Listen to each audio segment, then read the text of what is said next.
Shalom. On a parlé dans le cours précédent que lorsqu'on veut manger de la viande après le lait, après les attentes qu'on a dit selon les différentes opinions, il était important de se rincer la bouche. Se rincer la bouche d'après la halakha, c'est-à-dire de se débarrasser des résidus de lait qu'il pourrait avoir, c'est quinoa chadacha, c'est de manger un aliment et de boire une boisson. Mais cela parle d'une personne qui n'a pas d'espace entre les dents, ou des dents détériorées, et des dents abîmées, ou pourrait rester dans ces parties-là des résidus et qui ne pourraient pas partir par une simple consommation et une simple boisson.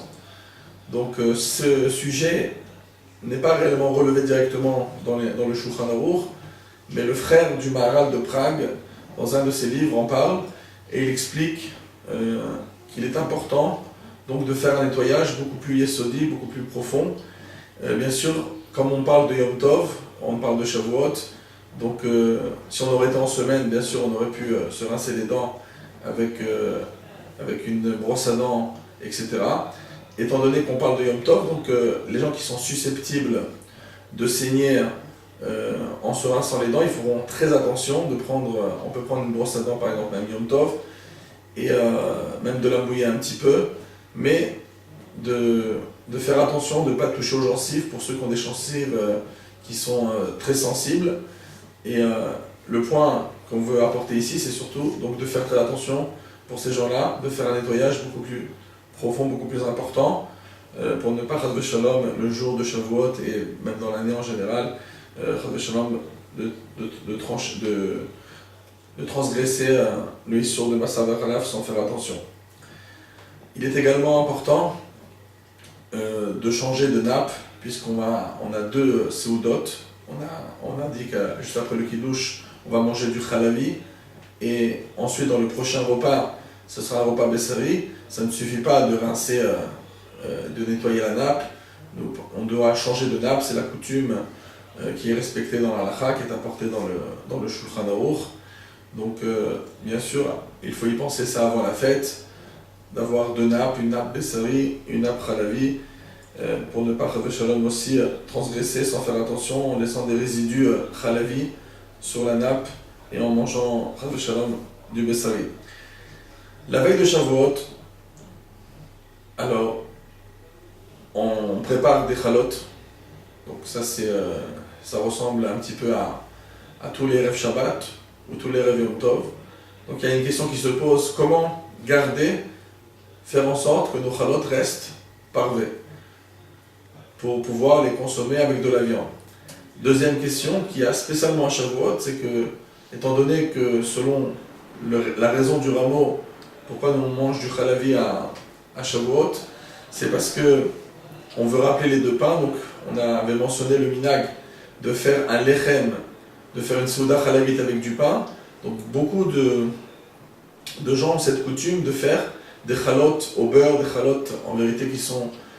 au laitage. Et ce minag, il est même apporté dans le Magen Avraham, dans l'Ilchot Shavuot. Donc, c'est un deuxième problème, puisque on a une interdiction formelle de faire des chalotes qui sont ou viande ou lait. À partir du moment où je fais une chala ou viande ou lait, c'est contre la halakha. Bien sûr, on va apprendre aujourd'hui les exceptions, et c'est justement le sujet pour Shavuot de parler des exceptions, mais il faut bien retenir cette halakha qui est apportée dans le 197 du Shulchan Aruch, qui provient directement de notre Talmud, qu'il est formellement interdit de faire un pain viande ou un pain lait. C'est tellement grave que si ça se ferait même involontairement, sans connaître la halakha, et avant de le consommer, on poserait la question à un rabbin, un rav nous dirait clairement qu'il est interdit de les consommer. On ne peut même pas les distribuer d'après beaucoup de poskim à plusieurs personnes. Pour les terminer rapidement, Pachout, le pain est interdit comme un issour, comme un manger non kasher. Alors c'est donc les deux problèmes qu'on va parler maintenant. Donc on va parler du premier problème, et ça, comme ça nous aidera pour toute l'année. Comment faire que nos chalotes restent parvées? Le problème, il est très simple, c'est que premièrement, lorsque je prends des chalotes, donc je fais une pâte et je le mets dans un plateau, donc très souvent je vais utiliser le four viande, ou bien, bon, ça peut revenir au même si c'est le four lait, dans l'autre cas à nous. Donc si on va rester avec un exemple, j'ai un four viande, je prends un plateau viande, si je fais des chalotes là-bas, alors il suffit déjà que mon plateau était ben yomo, c'est-à-dire que dans les 24 heures qui ont précédé le pain, la cuisson du pain, c'était, j'ai cuit là-bas, j'ai utilisé ce plateau pour de la viande, il y aura un goût viande qui sortira à l'intérieur de la challah, même si ce ne sera pas entièrement dans toute la challah, mais au moins dans la première tranche de challah, il y aura en bas, où il y a le contact avec le plateau, il y aura, pachout, du tam, bessari dans la challah. C'est sûr qu'on ne doit pas attendre 6 heures si je mange cette challah, mais je ne pourrais jamais prendre ma challah pour la manger avec du beurre. Mettre du beurre dessus, manger avec du lait, puisque ma challah est devenue bessarit. Si mon plateau n'est pas ben yomo et a passé plus de 24 heures, il est quand même interdit, d'après le rite ashkénaze, d'organiser les khatria, de savoir que ce pain, il pourrait se consommer si on pense que ces chalot, on veut les garder pour du chalavi ou du bessari, il y aurait un problème d'organiser ça, les khatrila. Bien sûr, je ne rentre pas dans les détails qui s'appellent Nadbarnat, je parle donc d'une manière générale que si on veut garder des chalotes parvées, il est conseillé déjà d'utiliser un plateau khat pa'ami qui est utilisable une seule fois en aluminium, ou bien sûr mettre 2 couches, une bonne couche d'aluminium ou 2 couches d'aluminium pour s'assurer que la challah ne touchera pas le plateau. Et à ce moment-là déjà, j'aurais déjà préservé mes chalotes du problème de Nadbarnat. Ils ne vont pas devenir viande à cause du plateau. Mais voilà un deuxième problème qui pourrait venir, c'est que peut-être si dans ce four on a cuisiné de la viande, et ça arrive très souvent, beaucoup de femmes juives rentrent les chalotes dans l'après-midi de Shabbat ou l'après-midi de Yom Tov, et le matin ils ont utilisé ce même four pour faire du poulet, pour rôti, pour faire de la viande. Et donc on a rentré des chalotes 1 heure, 2 heures après, même si j'ai pris un nouveau plateau, j'ai peut-être une retombée de viande qui s'est imprégnée dans les parois du four et qui pourrait retomber sur les chalotes.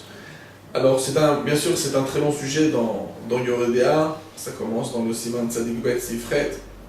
et dans Ilchot Taruvot Siman Kufret Sif Aleph et encore dans d'autres endroits. Et il y a toute une discussion, est-ce que ça existe, est-ce qu'on a une crainte que d'une challah qui est a priori sec, il pourrait s'évaporer une vapeur, pas simplement un réa, pas simplement une odeur, mais une vapeur qui pourrait donc monter et récupérer les vapeurs viande du poulet. Alors il faut savoir que très souvent lorsqu'on fait du poulet rôti, on fait des viandes, il y a de l'huile, donc c'est comme un tafchil, il y a vraiment du liquide, donc c'est évident, on n'a pas de doute que des vapeurs vont monter. On peut l'étudier dans les lois de l'Admor Hazaken dans Ilchot Pessah, Siman Tavnoel Sif Nuntet. On peut voir que dans les tafshilim, quand il y a du liquide, donc c'est évident qu'il y a de la zéa, on appelle ça la transpiration, mais on appelle ça plutôt des vapeurs. Mais concernant des aliments sans liquide ou kalvachomer, des aliments secs comme du pain, alors ça se discute. Le Pri Megadim met un doute dans son Seder Orot Anishal dans Rachaim. D'autres poskim voient que c'est évident qu'il y aurait de la vapeur. Et du rameau dans le Siman Kufret Sif Aleph, ça sortirait que c'est pas évident, des fois oui, des fois non. Mais puisqu'ici, dans l'autre cas, nous parlons d'un lechatchila, nous ne parlons pas d'un bediavad. Puisque on veut s'assurer lechatchila que nos chalotes ne sont pas viande, donc il est évident que d'après tous les doutes qu'on a mentionnés maintenant, il serait beaucoup mieux de ne pas rentrer des chalotes après la viande. Alors bien sûr, si on a un autre four qu'on veut utiliser, c'est un four viande, alors l'idéal, ce serait de faire d'abord les chalotes et ensuite la viande. Alors même si j'ai fait de la viande quelques jours auparavant, je vais m'inquiéter au moins qu'il n'y a pas eu d'utilisation de viande dans mon four depuis 24 heures. À ce moment-là, je prends donc, comme on a dit, un plateau qui est parfait, un plateau en aluminium khat pa'ami, je mets mes chalotes, et là, d'après beaucoup de décisionnaires, je me suis débarrassé complètement du safek, parce que même s'il y avait de la vapeur viande qui aurait pénétré le four, eh ben, ce n'est pas du tout évident que ma chala, elle va elle aussi dégager des vapeurs pour récupérer la viande qui est dans le four, et même si ce serait le cas, ma viande aurait déjà passé 24 heures. De plus, bien sûr, je ne me suis pas allongé sur ce détail, mais il y a beaucoup de décisionnaires qui pensent que même s'il y aurait même des vapeurs qui seraient montées, le four est tellement brûlant que immédiatement les vapeurs sont carbonisées, sont complètement brûlées, et ça rajoute encore plus de éther. Il y a des opinions plus rigoureuses qui demandent même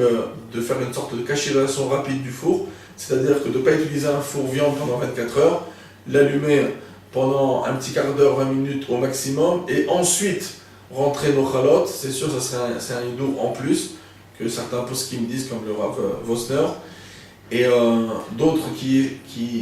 poskim qui disent